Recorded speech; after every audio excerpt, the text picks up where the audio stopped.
lagi pemirsa di Research and Education, tentunya masih bersama saya Syarifah Ainal dan tentunya narasumber kita adalah dosen di Universitas Subudaya Indonesia dan juga sebagai prodi bukan ya? Ketua prodi bukan? Bukan, saya direktur. Oh, direktur.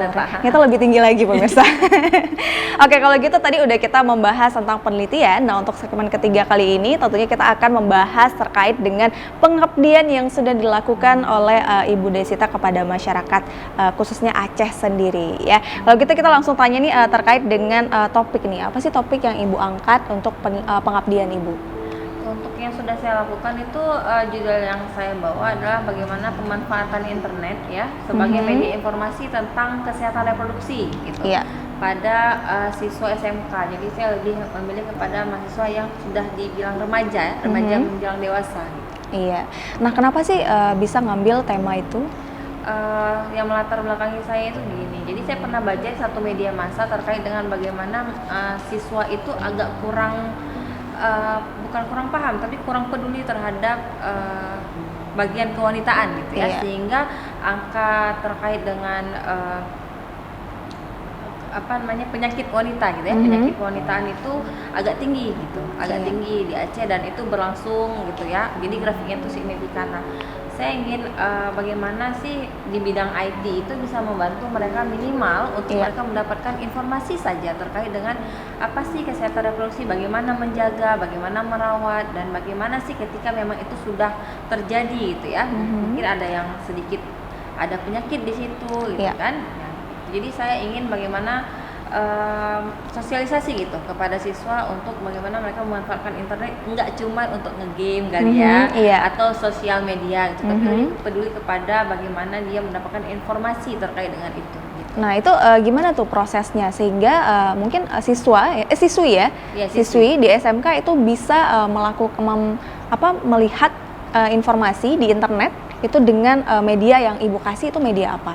Ini, jadi saya kemarin sosialisasi itu terkait beberapa aplikasi-aplikasi aplikasi-aplikasi terkait dengan bagaimana contoh untuk kita bisa mengatur masa menstruasi gitu ya. Kemudian juga kita bisa melihat bagaimana siklus terkait dengan hormonal, kemudian bagaimana terkait dengan bagaimana menjaga diri ya sebagai seorang wanita, mulai dari cuci tangan bersih dan sebagainya gitu. Nah, saya mensosialisasi kepada mereka bagaimana mereka peduli terhadap diri sendiri gitu, apalagi wanita ini kan rentan terhadap beberapa penyakit yang mungkin laki-laki nggak merasakan gitu benar. Ya. Jadi saya lebih kepada bagaimana sih remaja itu peduli gitu, karena kepedulian itu kan harus dimulai dari niat ya, dari niat, kemudian bagaimana dari tahap yang dari bawah dulu sampai ke atas gitu. Apalagi kita tahu sekarang penyakit seksualitas dan yang lain-lainnya itu kan sudah tinggi sekali untuk Indonesia sendiri gitu. Jadi saya lebih concern ke peduli sih terhadap diri sendiri sebagai seorang wanita gitu. Iya, nah untuk objeknya sendiri kalau kita boleh tahu nih, tapi kalau misalnya emang nggak bisa dibilang juga nggak masalah. Objeknya di mana nih Bu untuk pengabdian? Ada di salah satu sekolah SMK di Aceh Besar gitu. Kemarin saya izin ke sekolahnya, ke kepala sekolah untuk apakah boleh disosialisasikan ini. Nah, kemudian tanggapan dari beliau alhamdulillah responnya sangat positif dan beliau memang ingin kita sering-sering nih. Nah, sering-sering datang ke sana mensosialisasikan bagaimana antara IT dan kesehatan itu dikombin gitu. Iya, nah jadi apakah Ibu sudah memberikan informasi dengan siswi di sana terkait dengan aplikasinya nih? Mungkin pemirsa di rumah juga pengen tahu gitu aplikasi apa sih gitu yang Ibu sosialisasikan di sana? Untuk aplikasi sendiri saya lebih kemarin saya kurang ingat ya Bu ya namanya, tapi ada beberapa aplikasi yang memang saya download gitu. Dan itu biasa ada di Play Store ya, di Play Store di handphone gadget masing-masing gitu ya. Semua punya dong pasti ya. Apalagi sekarang kan walaupun mereka masih siswa ataupun mereka masih yang tergolong remaja untuk dewasa, mereka itu kan sudah punya handphone smartphone gitu. Smartphone masing-masing yang memang di situ tuh sebenarnya sudah ada dan mereka tinggal bagaimana memanfaatkannya untuk menjadi media informasi yang membantu lebih kepada peduli terhadap diri sendiri gitu. Nggak cuma ngegame nih, karena memang pada saat awal kita sosialisasi pertanyaannya bagaimana cara memanfaatkan apa sih manfaat dari smartphone mereka lebih bilang kami ngegame Bu, kami media sosial, tapi mereka tidak peduli terhadap hal-hal yang berbau dengan informasi kesehatan. Nah, itu kita agak sedikit sedih sih memang ya. Apalagi kita kan orang IT. Jadi kalau IT itu kan nggak mesti harus bikin hardware, bikin software, tapi lebih kepada pemanfaatannya gitu. Iya, nah jadi memang bidang kesehatan itu cukup penting ya, cukup walaupun penting. di IT, tapi kita tetap peduli dengan kesehatan gitu ya, nggak cuman wah rusak komputer kita nih yang ini gitu ya. Tapi harus memang bidang kesehatan nggak cuman sakit komputernya aja, tapi sakit manusia juga harus gitu ya, harus sudah diperbarui ya, nggak cuman komputer aja. Nah tentunya di era digital sekarang ini ya, bagaimana sih peran orang tua ya terkait media sosial ini sendiri? Kalau untuk peran orang tua, saya rasa itu sangat berperan aktif ya, sangat penting sekali ya.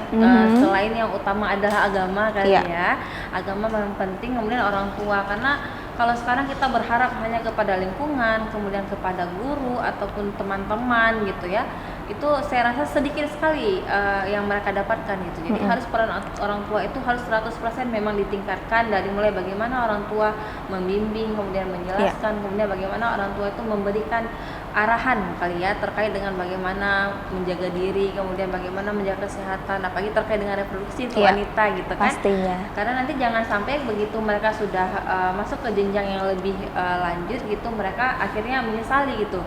Oh ternyata saya dulu nggak pernah peduli dengan diri saya sendiri gitu. Nah, kemudian baru nyari dokter. Nah itu kan agak susah gitu ya. Kalau misalnya mengobati daripada kita mencegah, bagusnya kan mencegah dulu gitu. Iya benar-benar. Nah jadi kalau tadi juga saya lupa tanya nih Bu ya, dengan siswi yang ada di sana itu apakah salah satu atau bahkan semuanya mereka tuh ternyata aplikasinya tuh bermanfaat sekali loh Bu, atau gimana sih tanggapan mereka gitu setelah Ibu sosialisasi? Untuk tanggapan mereka sendiri, alhamdulillah setelah kita sosialisasi mereka akhirnya baru tahu, oh Bu ternyata ada ya aplikasi ini, oh ternyata begini ya Bu, kami selama ini nggak tahu. Nah di situ terbukti bahwa memang mereka ternyata tidak begitu peduli gitu ya terhadap aplikasi-aplikasi yang sebenarnya sudah banyak membantu terkait dengan informasi kesehatan gitu. Jadi nggak cuman informasi terkait dengan media sosial ataupun game ataupun media-media yang lain, apalagi sekarang kan gencar-gencarnya lagi Instagram atau benar-benar sosial media lain, apalagi TikTok kan itu lagi on sekali gitu. Benar-benar banget. Jadi itu malah lebih disukai ya sama siswi yang ada di sana gitu. Nah untuk memang ketika Ibu mensosialisasikan ini ya, ketika siswa itu wah ternyata saya ini loh Bu gitu, dia tuh akan ngadu gitu sama Ibu, Bu ini gimana dong saya, ternyata saya seperti ini loh gitu, gimana tuh? Untuk yang kemarin ada sih beberapa yang seperti itu, mereka akhirnya gini, oh Bu ternyata ada ya cara ataupun aplikasi yang membantu untuk proses perhitungan menstruasi. Nah dari situ kita bisa tahu bahwa ternyata mereka mulai dari mereka masih siswi pun mereka juga ada yang bermasalah dengan kesehatan pada menstruasinya gitu. Jadi dengan berbantukan aplikasi, jadi sekarang mereka jadi bisa ngatur gitu ya, ngatur ataupun bisa menghitung bagaimana ataupun kapan mereka subur, kapan mereka pada akhirnya itu tidak lagi terjadi keterlambatan menstruasi. Kemudian siklusnya bisa ya tertata dengan rapi gitu, karena kan memang kalau saya agak susah nih ngomong kesehatan benar-benar harus banyak disensor ya. Iya benar-benar. Jadi memang harus peduli sekali dengan kesehatan, apalagi aplikasi. Mungkin pemirsa di rumah juga mungkin ada juga yang belum tahu ya terkait dengan aplikasi yang memang ada tuh tempat hitung menstruasinya kapan gitu, jangan ada yang telat atau bahkan kecepatan gitu juga salah gitu ya. Jadi memang benar-benar harus dilihat lagi bagaimana perkembangan terkait dengan menstruasi, karena itu cukup penting sekali untuk bagi wanita ya, bukan bagi itu ya. Yang penting bagi wanita itu sebenarnya banyak sekali, karena wanita itu sensitif sekali ya terhadap kesehatan. Jadi benar-benar harus banget menjaga kesehatan reproduksi wanita pastinya ya. Kalau gitu ya kita juga akan bertanya untuk pertanyaan terakhir nih ya, di segmen terakhir pastinya ya untuk Ibu Desita, pesan apa sih yang ingin Ibu sampaikan dengan para remaja, mungkin siswi yang ada di sana atau remaja yang ada di Kota Banda Aceh sendiri? Untuk pesan mungkin saya lebih kepada pedulilah kita terhadap diri sendiri, apalagi terkait dengan kesehatan. Wanita itu sangat rentan sekali, rentan sakit, rentan terkena MUDI ya. Kita kan rentan dengan MUDI juga gitu. Jadi kalau udah MUDI, kesehatan juga ini ya harus banyak minum air putih mungkin, atau harus banyak lebih istirahat. Usahakan wanita itu tidak segala sesuatu itu dikaitkan dengan perasaan mungkin itu, jadi itu akan ke psikologisnya. Apalagi siswa sekarang kan sedikit-sedikit ada yang parnoan ya, parno, kemudian paranoid dengan hal-hal yang padahal itu belum terjadi gitu. Apalagi dengan tugas sekolah yang begitu banyak, dengan mungkin siklus menstruasi yang tidak baik, kemudian akhirnya mereka jadinya kurang istirahat. akhirnya berubah. Iya, kecepatan berubahnya ya. Jadi jangan sampai. Nah, untuk pesan untuk Universitas Ubud Indonesia, mahasiswa yang ada di Universitas Ubud Indonesia, apakah ada pesan dari Ibu Desita atau nggak ada? Kalau pesan untuk mahasiswa di Universitas Ubud Indonesia terkait dengan apa dulu nih ya Bu Ipa? Iya, mungkin tentang penelitian dan juga pengabdian, apakah dikasih semangat nih untuk mahasiswanya terus melakukan penelitian atau gimana? Kalau untuk mahasiswa Universitas Ubud Indonesia, saya rasa lebih kepada bagaimana bisa memotivasi diri untuk benar-benar konsen. Kalau kuliah tuh benar-benar kuliah gitu ya. Kemudian tugas yang diberikan juga diselesaikan dengan baik, dan lebih kepada bagaimana membangun menjadi generasi yang lebih siap gitu, siap menghadapi kemajuan teknologi, kemudian pemanfaatan dari teknologi yang sudah ada sekarang gitu. Jadi saya lebih kepada bagaimana mahasiswa itu mau menjadi mahasiswa yang berkarakter, kemudian bermotivasi tinggi untuk menjadi generasi penerus bangsa. Mungkin itu kan. Iya, luar biasa tadi ya pesan dari Ibu Desita yang memang cukup menarik sekali dan juga unik ya bisa dibilang. Karena memang generasi penerus bangsa itu pemuda gitu, nggak mungkin dong ya kan yang usia yang udah lanjut, tapi memang benar-benar harus pemuda-pemudi itu harus terus mengedepankan bangsa gitu ya, harus semangat dalam menjalani tantangan yang akan dihadapi ke depannya ya. Kalau gitu saya cari final, kita juga udah habis segmen nih, sudah habis waktu juga ya, langsung aja saya cari final dan Ibu Desita ya. Kita pamit, kita berdua pamit dan juga seluruh kru yang bertugas juga pamit dari Research and Education. Kalau gitu wassalamualaikum warahmatullahi wabarakatuh. Bye bye.